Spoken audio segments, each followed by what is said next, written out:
First of all, I would like to pay many thanks to my Lord who has created this vast universe, I mean this vast multitude of creations, into the midst of which we have been placed unto. Then many greetings to you from the deepest corner of my heart.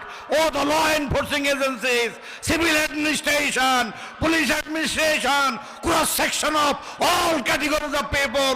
Assalamu alaikum wa rahmatullah. আজ শহীদ এনামুল হকের শাহাদাত বার্ষিকীতে দাঁড়িয়ে আমি দীপ্ত কণ্ঠে ঘোষণা দিতে চাই, প্রিয় ঝিনাইদহবাসী, আজকের মহাজনসমুদ্র প্রমাণ করে আগামী পার্লামেন্টে বাংলাদেশ জামাত ইসলামী পরিচালিত 10-11 দলীয় পার্লামেন্টের মানব সেবার বিজয়ী পতাকা পথ করে উড়বে।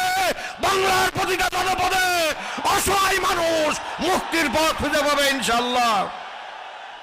ভাই জিতবে রে ইনশাআল্লাহ এবার মোদি আর ভাই, জিতবে রে ইনশাআল্লাহ এবার মোদি আর ভাই, জিতবে রে ইনশাআল্লাহ এবার মোদি আর ভাই। ও খালুরা ও খালারা এবার বলে যাই, মোদি আর ভাই ভালো মানুষ, ভোটটা দিও তাই। ও মায়েরা একটা কথা আবদার করে যাই, নেই ইনসাফের দাড়ি পাল্লাই ভোটটা তোমার চাই। মহেশপুরে কোটচাঁদপুরে রব উঠেছে ভাই, মহেশপুরে কোটচাঁদপুরে রব উঠেছে ভাই, জিতবে রে ইনশাআল্লাহ এবার মোদি আর ভাই, জিতবে রে ইনশাআল্লাহ এবার মোদি আর ভাই, জিতবে রে ইনশাআল্লাহ এবার